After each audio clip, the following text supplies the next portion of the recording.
Oi, pessoal, tudo bem com vocês? Eu vou começar hoje uma nova série sobre Spurgeon. Eu já tenho alguns vídeos aí no meu canal com relação a alguns sermões que ele pregou, mas eu vou começar uma sessão nova, que é baseada nesse livro aqui. Esse livro aqui, bastante interessante e acho que pode ser útil para muita gente nos dias que a gente tem passado por conta aí de uma série de problemas de pandemia, de confinamento e tudo mais. Eu acho que pode ser interessante a gente passar a pensar um pouquinho como é que as coisas aconteceram na vida do Spurgeon. Então, para a gente ter uma ideia geral, né, da biografia dele, Spurgeon nasceu na Inglaterra em 1834 e faleceu em 1892 numa cidade francesa, Menton, porque ele tinha uma série de problemas que eu vou comentar aí no vídeo, e então por isso que ele acabou morrendo no sul da França. Spurgeon foi alcançado pela graça de Deus em 1850. Ele tinha 15 anos de idade. Um fato muito curioso é que ele estava indo para a congregação dele, que era uma igreja congregacional, e nesse dia estava fazendo muito frio, estava nevando bastante, então as condições climáticas estavam bem complicadas. E no meio do caminho ele desistiu de chegar até a igreja dele, que ainda estava longe. Então ele parou numa pequena igreja metodista que tinha no meio do caminho. E a igreja tinha pouca gente também naquele dia no culto, e nem o pregador da igreja estava lá presente, né? Tinha um rapaz lá que na hora do sermão subiu para pregar no púlpito e ele mal podia pregar. É interessante que ele repetia o texto que ele tinha escolhido várias vezes ao longo do sermão. E numa das vezes que ele repetiu o texto, Isaías 45, versículo 22, o texto diz: Olhai para mim, vós, termos da terra, e sereis salvos. E numa das vezes que o pregador repetiu o texto, ele olhou para Spurgeon, apontou o dedo para Spurgeon e falou assim: Você, jovem, olhe para Jesus e você vai ser salvo. E o Spurgeon diz na biografia dele que ele simplesmente olhou para Jesus naquele dia e foi alcançado pela graça de Deus, né? E em 1852 ele aceitou o pastorado na Igreja Batista New Park Street. Então ele começou a vida ministerial ali nessa igreja, uma igreja pequena, perto da onde ele terminou o ministério dele, né, no Tabernáculo Metropolitano, mas uma igreja que foi muito importante no início do ministério dele. Em 1856 ele casou com Susana e tiveram dois filhos gêmeos não idênticos, né, o Thomas e o Charles. A Susana ficou muito doente logo depois do nascimento das crianças, e Spurgeon teve que trabalhar bastante em casa, ajudando no cuidado com as crianças. Em 1857, um fato muito curioso, ele estava pregando no Surrey Garden e o local estava cheio de gente, né? E alguém acabou dando um alarme falso de incêndio. E aí, imagina o tumulto, né? As pessoas correndo, subindo e descendo as escadas. E infelizmente naquele dia 6 pessoas acabaram morrendo por causa dessa confusão toda.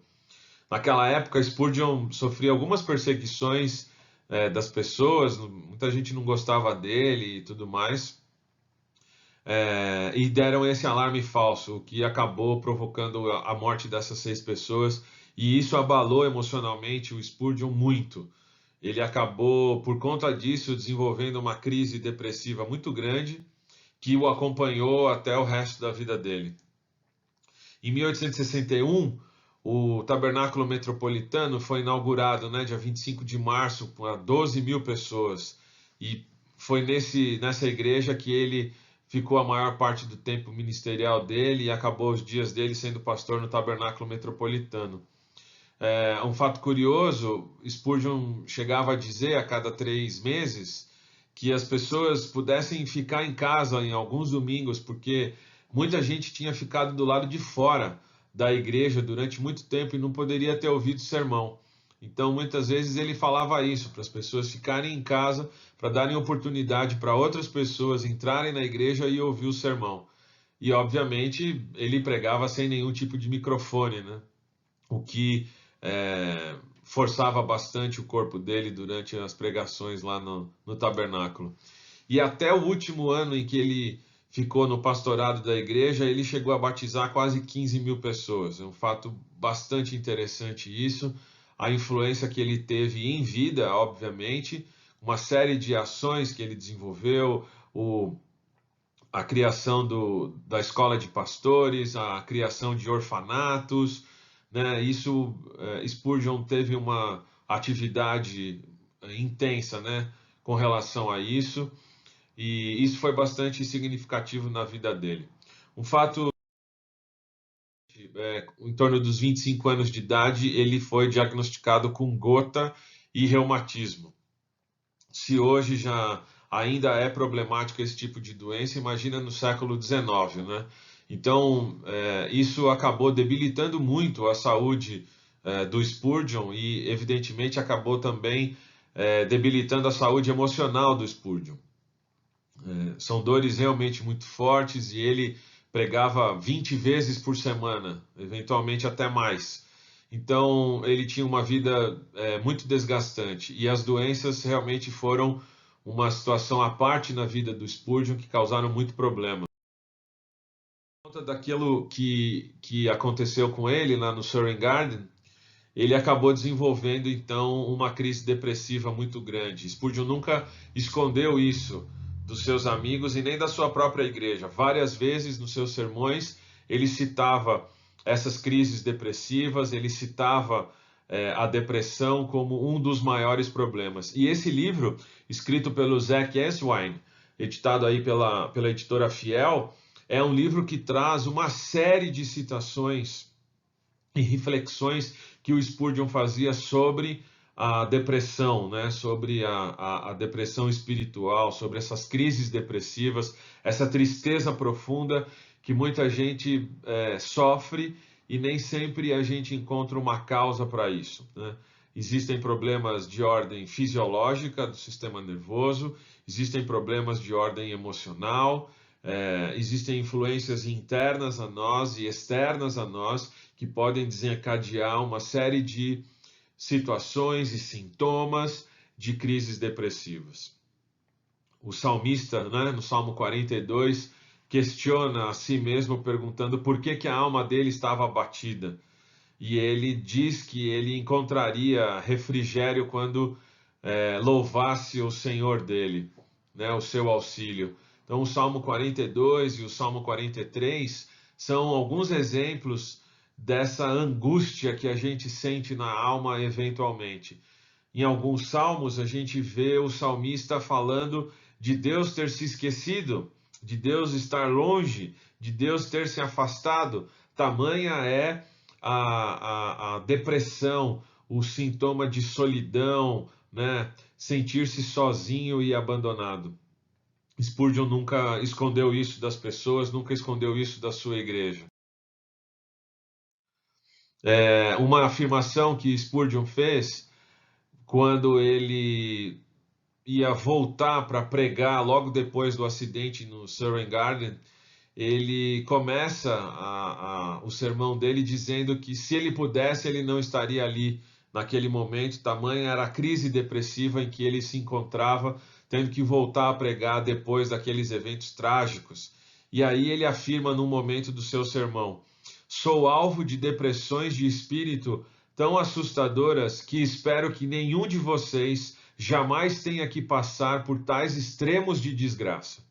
Então, é uma situação muito difícil, né? Depressões de espírito, ter o ânimo abalado, ficar desanimado, né? Perder o ânimo, perder a vontade, perder a alegria, perder a satisfação nas coisas que normalmente a gente gosta de fazer, não é? A Bíblia trata dessa questão e uma das possibilidades que a gente tem para se livrar disso é o contato com os membros da nossa igreja, os irmãos que caminham conosco, que andam conosco, né? Então, Spurgeon tinha muita gente que o ajudava nesse sentido, mas as crises vêm a qualquer momento e elas precisam ser tratadas do jeito certo. Na oportunidade, ele disse o seguinte: somos diferentes, cada um de nós, mas tenho certeza de que há uma coisa em que todos somos unidos em tempos de profunda agonia, a saber, a sensação de desamparo. Então, mais uma vez, Spurgeon coloca a situação do sentimento de solidão, de estar se sentindo sozinho, de olhar ao lado e não encontrar ninguém, não é? Essa sensação de solidão é um dos sintomas mais presentes nas crises depressivas. A pessoa se sente sozinha, a pessoa se sente abandonada. Claro que tem um componente aí de ego extremamente importante também, né? A gente nunca está sozinho, a gente nunca está abandonado, a gente sempre tem amigos, irmãos da igreja que podem nos auxiliar, que podem nos ajudar a sair dessas situações. A gente nunca está sozinho, mas essa sensação é muito presente de quem sofre de crises depressivas. Uma outra afirmação que Spurgeon fez é uma pequena oração antes dele começar a pregar. Ó Espírito de Deus, aperfeiçoa a tua força na fraqueza de teu servo e capacita-o para honrar a seu Senhor, mesmo quando sua alma está abatida em seu interior. Então, essa oração ele fazia em púlpito quando ele ia pregar muitas vezes. Então, é importante a gente estar atento aos sinais de depressão, aos sinais dessas crises depressivas. Estar sempre em contato com o Espírito de Deus em oração, a leitura da sua palavra, a comunhão com os irmãos e nunca ficar sozinho. Nunca ficar sozinho. A gente pode ser abalado por essas crises, mas a gente não precisa viver abalado por essas crises.